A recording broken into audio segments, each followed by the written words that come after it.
অন্য সমস্ত গরুর সাথে কিন্তু এই কালার আসবে না। দেখেন গরু লড়াচড়া দেখেন। আসসালামু আলাইকুম দর্শক, আজকে আমার এই ভিডিওটা যারা যারা দেখবেন সর্বপ্রথম আগে ভিডিওটা শেয়ার দিয়ে নেবেন, কারণ আমি যে ভিডিওটা দেখাবো এই ভিডিওর মধ্যে বাংলাদেশের এই প্রথম আমি সবচেয়ে বড় গরু দেখাবো। সেই গরুর দাম হচ্ছে 5 কোটি টাকা। ইতিমধ্যেই আপনারা দেখেছেন বিভিন্ন ফার্ম থেকে এক একটা গরু 1 কোটি 1.5 কোটি টাকা দাম হাঁকাচ্ছে, কিন্তু আজকে আমি যে গরুটা দেখাবো 2024 সালের এই ঈদে সবচেয়ে বড় গরু বাংলাদেশের, সেটার দাম হাঁকানো হচ্ছে 5 কোটি টাকা। আমার গরুটা আমার পাশেই আছে, আসেন এই যে গরু দেখেন, এই গরু দেখেন, এই যে আমার সামনে গরু, এই কালো গরু দেখছেন, দেখছেন কালারটা দেখছেন, কালো মিসমিসা গরু, কালারটা দেখছেন, গরুর লড়াচড়া দেখেন, গরু দেখেন কিভাবে ঘাস খাচ্ছে, দেখেন গরুর কালারটা অন্য সমস্ত গরুর সাথে কিন্তু এই কালার আসবে না। দেখেন গরু লড়াচড়া দেখেন, তেজ, এরকম তেজি গরু আপনারা কোথাও পাবেন না। 5 কোটি টাকার গরু দেখেন, 5 কোটি টাকার গরু দেখেন।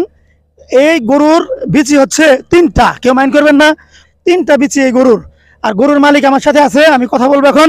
ভাই, আপনার গরুর এই যে 5 কোটি টাকা দাম, 5 কোটি টাকা যে দাম উঠছে, আসলে কারণটা কি? আপনার গরুর বিশেষত্ব কি? কারণ হচ্ছে যে এটা মির্জাফর বংশের গরু, মানে বংশীয় গরু এটা? বংশীয় গরু এটা। আর আর কোনো বিশেষত্ব আছে গরু? এটা বিশেষত্ব আছে, এটা বিচে 3টা। 3টা বিচি? জি, এটা বিচে 3টা। আপনি চেক দিয়ে দেখতে পারেন। 3টা বিচি দেখেন, এই গরুর বিচি 3টা বিচি, এর জন্য 5 কোটি টাকা দাম উঠছে। আর গরুর লড়াচড়া দেখেন কিভাবে লড়তেছে গরুটা, গরুর কিরকম তেজি একটা গরু, এর জন্য এই গরুর দাম উঠছে 5 কোটি টাকা, মাত্র 5 কোটি টাকা। আসলে আমাদের এইভাবেই বোকা বানানো হচ্ছে। বিভিন্ন দেশ থেকে বিভিন্ন জাতের গরু এনে বলা হচ্ছে যে এই গরুর জাতি গরু, অমুক জাতি গরু, এই গরু অমুক বংশের গরু, এই গরুর কি বিচি 3টা, এই গরুর মাথা 2টা, এরকম করে বলে বলে আমাদের আমাদের এক একটা গরুর দাম হাঁকানো হচ্ছে 1 কোটি 1.5 কোটি 2 কোটি। আর আমরাও যাদের টাকা পয়সা আছে, আমরা স্ট্যাটাস দিয়ে থাকি, আমরা চিন্তা করি যে অমুক দেশ থেকে এই গরুটা আসছে, অমুক জাতের গরু, এর তো বিচি 3টা, এই গরু আমাদের কুরবানি করতেই হবে। আমরা কি করি, সেই গরু নিয়ে ইতিমধ্যে বিক্রি হয়ে গেছে 2-1টা গরু, আমরা বিভিন্ন ভিডিওর মাধ্যমে দেখতে পাচ্ছি। তো আসলে বিষয়টা হচ্ছে কুরবানি কিন্তু তা না, কুরবানি কিন্তু প্রতিযোগিতা করা না, কুরবানি হচ্ছে আল্লাহর নাম উৎসর্গ করা, আল্লাহকে রাজি খুশি করা।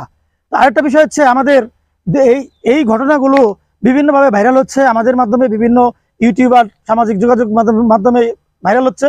দেখা যাচ্ছে যাদের টাকা পয়সা বেশি তারা কি করছে, স্ট্যাটাস দিয়ে বসে আছে যে আমাকে এই গরু কিনতে হবে, আমাকে এই যে এইরকম ভাইরাল গরু, এই গরু কিনতে হবে। কিন্তু আমরা যদি এরকম করি, আমাদের কিন্তু দেশীয় যে খামারিরা আছে, যারা সারা বছর কষ্ট করে গরু পালে, যারা সারা বছর কষ্ট করে 2টা গরু পালে, তারা কিন্তু ন্যায্য মূল্য পাচ্ছে না। তাদের গরুগুলি দেখা যায় এমনও হয় যে অবিকৃত অবস্থায় থাকে, ঈদ শেষে তারা মাথায় হাত দেওয়া ছাড়া তাদের আর কিছুই করা থাকে না। তো ওই গরুর সাথে যে গরুগুলো বাইরে থেকে আসছে, আর আমাদের দেশীয় জাতের যে গরু, এই গরুর সাথে আমি যে গরু দেখাইলাম, এই গরুর সাথে কিন্তু আসবে না। এই গরুর মাংসটা একদম কচি, এই গরুর মাংসটা যে খেতে যে স্বাদ লাগবে, ওই গরুর মাংসটা কিন্তু এরকম হবে না যে সমস্ত গরুগুলো বাইরে থেকে আসছে। তো এর জন্যই যার যে সামর্থ্য আছে, আমরা সে অনুযায়ী গরু কিনবো, আমাদের দেশীয় গরু কিনবো, আমাদের দেশীয় কৃষকদের বাঁচাবো, দেশীয় ফার্মারদের বাঁচাবো। আমরা আমাদের আগলা স্ট্যাটাস কোনো দরকার নাই, কে কত টাকা দিয়ে গরু কিনলো সেটা দেখার বিষয় না। আমার যতটুকু সামর্থ্য আছে আমি তাই দিয়ে গরু কিনবো, এবং কি দেশের গরু কেনার চেষ্টা করব। এগুলো তাকে ছিল না, একটা সময় এগুলো ছিল না, এই ধরনের প্রতিযোগিতা ছিল না। কিন্তু ইদানিং দেখা যাচ্ছে 2-1 বছর যাবত যে বিদেশ থেকে গরু নিয়ে এসে, বাইরের দেশ থেকে গরু নিয়ে এসে এই ট্যাক্স দিয়ে সরকারকে, 2 দেশের সরকারকে এক একটা গরু দেখা যায় অনেক দামে বিক্রি হচ্ছে। কিন্তু লাভ কি হচ্ছে? আপনি একটা গরু কিনছেন 70 লাখ টাকা দিয়ে, 50 লাখ টাকা দিয়ে, সেই গরুর গোস্ত কতটুকু, মাংস কতটুকু হবে আপনি বিবেচনা করেন। আপনি ওই টাকা দিয়ে আপনি 10টা গরু কিনেন, 20টা গরু কিনেন, 100 গরু কিনেন। আপনি 1 কোটি টাকা দিয়ে গরু না কিনে, আপনি একটা গরু না কিনে আপনি 100 গরু কিনেন, 100 গরু আপনি এলাকায় বিলি করেন। আপনি কুরবানির দিন সবাই খুশি হবে, আপনার আশেপাশে যারা আছে গরিব দুঃখী, তাদের মাঝে আপনি এই গরুর গোস্তগুলো বিলি করে দেন। এতে আপনার সওয়াব হবে, আপনার আশেপাশের মানুষগুলো ভালো থাকবে। আমরা এর জন্য আমি বলবো, আজকের এই ভিডিও করার উদ্দেশ্যই আমার এটা বোঝানোর জন্য যে আমরা এরকম আগলা ফুটানি না করি। আমরা এরকম কোটি টাকার গরুর দরকার নেই, আমাদের বিদেশি জাতের গরু দরকার নেই, আমাদের দেশীয় গরু আছে, সুন্দর সুন্দর গরু, লাল গরু, কালো গরু, আমরা এগুলো গরু কিনি, এগুলো কুরবানি করি।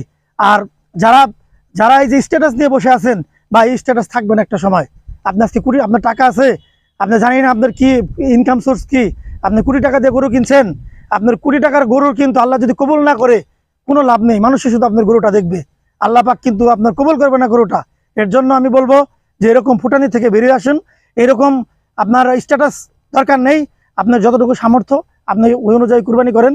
আর আমি আরেকটা কথা বলবো, দেশীয় কৃষকদের বাঁচান, দেশীয় ফার্মারদের বাঁচান, তারা যেন হাহাকার না করে, তারা যেন কান্নাকাটি না করে। ঈদ শেষে দেখা যায় অনেক সময় বাজারে, যেমন গাবতলী বা বিভিন্ন বাজারে কৃষকেরা গরু নিয়ে আসে দূর দূরান্ত থেকে, সেই গরুগুলো অবিকৃত অবস্থায় থেকে যায়। তো এরকম যেন আর না হয়, এই ঈদে যেন না হয়, আমি এর জন্য সবার কাছে প্রত্যাশা রাখবো আপনারা দেশীয় গরু কিনেন, দেশকে বাঁচান, দেশের কৃষককে বাঁচান, দেশের ফার্মারদের বাঁচান। সবাই ভালো থাকবেন, আল্লাহ হাফেজ।